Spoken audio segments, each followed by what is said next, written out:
Bonjour à tous, je m'appelle Izzy, je suis en service civique auprès des Francas des Pyrénées-Atlantiques et aujourd'hui je vais vous proposer une activité toute particulière à faire en famille, à savoir un débat philosophique. Attention, pas de panique, le débat philosophique est accessible à tous et aussi à tous les âges. Il n'est pas nécessaire d'être professeur de philosophie pour pouvoir alimenter ce débat avec vos enfants. En effet, il n'y a pas d'âge pour faire de la philosophie. Il faut simplement apprendre à l'adapter au public, c'est-à-dire adapter les pistes de réflexion que nous allons pouvoir proposer, mais également ajuster le vocabulaire en fonction des tranches d'âge et donc de la maturité des participants. Les 4 premières minutes de cette vidéo sont consacrées à l'organisation du débat philosophique, mais aussi à l'intérêt de faire ce débat philosophique en famille. Alors, aujourd'hui, nous allons aborder le thème de la solidarité.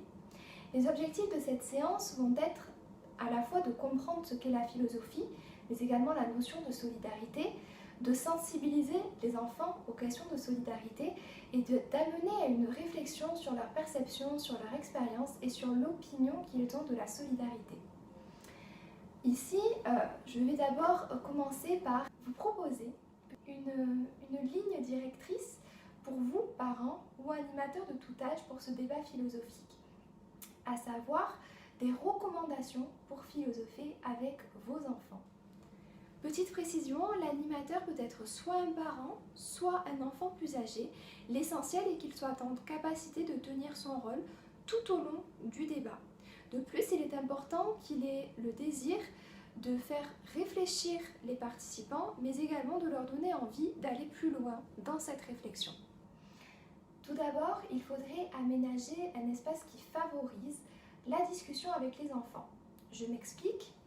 Il serait intéressant que tous les participants soient assis en cercle et que l'adulte ou les adultes soient au même niveau que les enfants dans le cercle, afin qu'ils aient une posture de médiateur et non pas d'enseignant.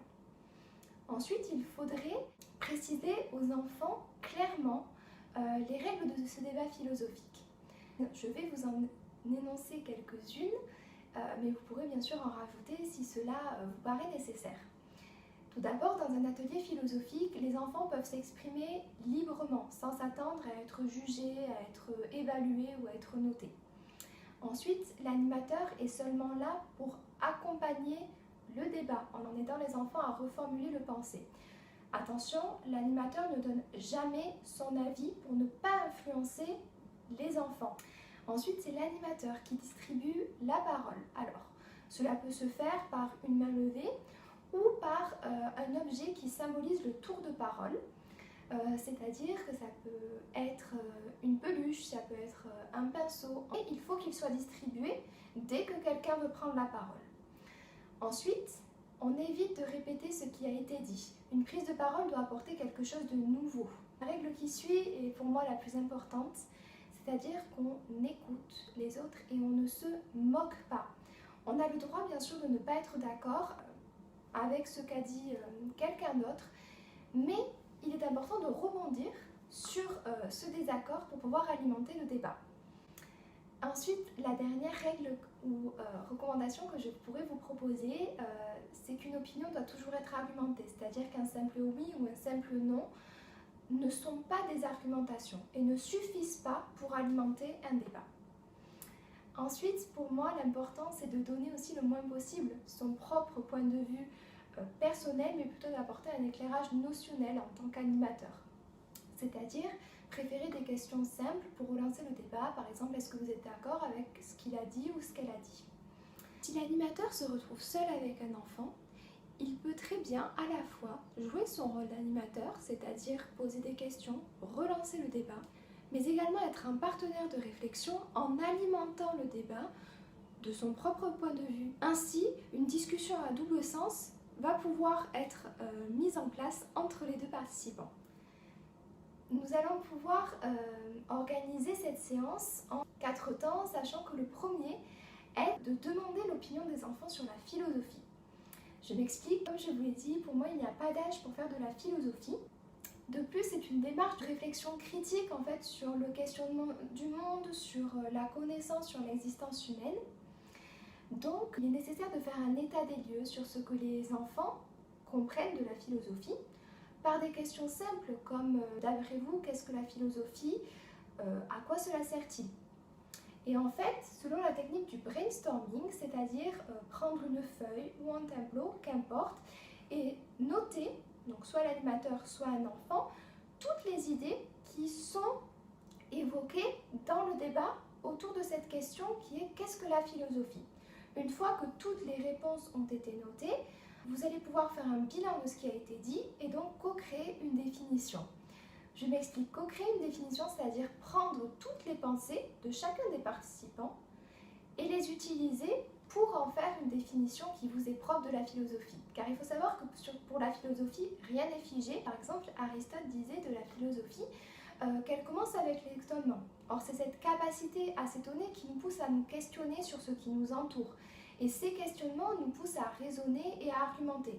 Donc pour lui, la philosophie, c'est confronter de son point de vue à ceux des autres en permettant la circulation de la parole. C'est la définition qu'Aristote nous donne. Et vous allez trouver très bien une définition qui vous correspondra le mieux. Une fois que ceci a été fait, nous pouvons rentrer dans la deuxième étape de notre atelier philosophique, à savoir une activité sur le thème du jour, c'est-à-dire la solidarité. Cette activité, elle va être importante parce qu'elle va permettre la réflexion sur ce que les enfants peuvent faire et les actions en fait qu'ils peuvent effectuer dans leur vie quotidienne sur la solidarité pour ne pas que ça paraisse trop abstrait pour eux. Je m'explique. En fait, la solidarité, elle n'est rien si elle reste à l'état d'idée. C'est-à-dire, se lamenter sur le sort d'un enfant qui meurt de faim, ça ne va pas l'aider à avoir de la nourriture. Donc en fait, ici, pour exister pleinement, la solidarité, elle a besoin d'être exprimée et elle doit se transformer en action concrète. Donc ici, l'activité qui va vous être proposée est la suivante. On va utiliser une dizaine de problématiques que les enfants en fait vont essayer de résoudre en cherchant pour chacune d'elles une action qu'ils pourraient réaliser grâce à leurs propres moyens. Quand je dis propres moyens, c'est-à-dire par simplement leur présence et non pas par de l'argent ou autre. Je vous donne quelques exemples de problématiques que vous pourrez proposer à vos enfants. Donc en fait, par exemple, la maison de mes voisins est inondée. Qu'est-ce que tu pourrais faire? L'enfant réfléchit et propose je pourrais prendre un seau d'eau et les aider à enlever l'eau de leur maison. C'est une proposition qui fait preuve de solidarité. Autre exemple, j'ai trouvé un oiseau blessé dans la rue. Qu'est-ce que toi, en tant que personne, tu pourrais faire pour l'aider et donc faire preuve de solidarité? Voilà quelques exemples que vous pourrez bien entendu utiliser pour alimenter cette activité. Une fois que vous aurez fait cette activité, donc vous pouvez utiliser le nombre de problématiques que vous voulez. L'important est que les enfants comprennent clairement ce qu'est la solidarité et les actions qu'ils pourraient effectuer à leur niveau pour être solidaires. Une fois que ceci est effectué, nous allons pouvoir rentrer dans la partie qui me semble la plus importante, le débat philosophique en tant que tel, sur la solidarité. Je vais simplement vous donner, à vous animateurs, des clés, des pistes de réflexion pour alimenter ce débat. Commençons. Nous pouvons d'abord utiliser des questions introductives, à savoir qui a pour objectif de déclencher la parole. Par exemple, as-tu déjà entendu parler de la philosophie? Ou encore, connaissez-vous des synonymes, des mots associés, des contraires de la solidarité? Ensuite, on peut donner des exemples d'actions de la solidarité pour objectif d'amener en fait les enfants à parler de leur vécu, de les impliquer personnellement dans le débat. Avez-vous des exemples d'actions de solidarité à nous donner? Ou encore, avez-vous déjà été solidaire de quelqu'un? Comment? Donc ça va être des questions. Commencez à mener clairement ce thème de la solidarité, à le comprendre et à se l'approprier. Une fois que vous aurez passé ce cap de questions, vous allez pouvoir entrer un peu plus dans une réflexion profonde. Avec qui être solidaire? Le but étant ici d'amener les enfants à définir les personnes envers qui ils auraient envie d'être solidaire. Êtes-vous plutôt solidaire avec votre famille, avec vos amis, avec votre classe? Ou encore, est-ce que vous seriez solidaire avec des personnes qui sont différentes de vous? Et là, donnez des exemples. Pour une personne handicapée, pour une personne qui ne vient pas du même pays que vous, une personne qui n'a pas la même religion, etc. Et pour aller encore plus loin, je vais pouvoir vous proposer de nouvelles questions qui vont être sur ce qu'ils pensent de la solidarité comme action. Je vous donne des exemples. Qu'est-ce que ça change d'être solidaire? Est-ce que ça peut changer le monde? Qu'est-ce qu'un monde sans solidarité? Voilà des questions types pour faire réfléchir encore plus. Je vous ai donné des pistes de réflexion qui me paraissaient importantes à formuler dans votre débat.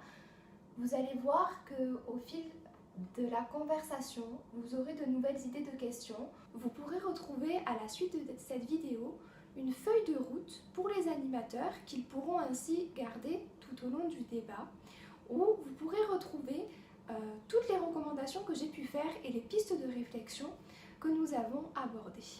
Une fois que vous aurez effectué ce débat, que vous aurez terminé, il est important de ne pas finir sur cette note. Il faut faire un bilan de la séance. En fait, il faut solidifier le penser par soi-même, c'est-à-dire demander aux enfants ce qui leur a plu, pourquoi, ce qui ne leur a pas plu, pourquoi, ou qu'est-ce qu'on pourrait garder de la séance du jour. Ici, vous pouvez amener votre bilan comme vous le souhaitez, c'est-à-dire vous pouvez tout simplement poser les questions à l'oral et continuer un petit peu à débattre au niveau de ce bilan.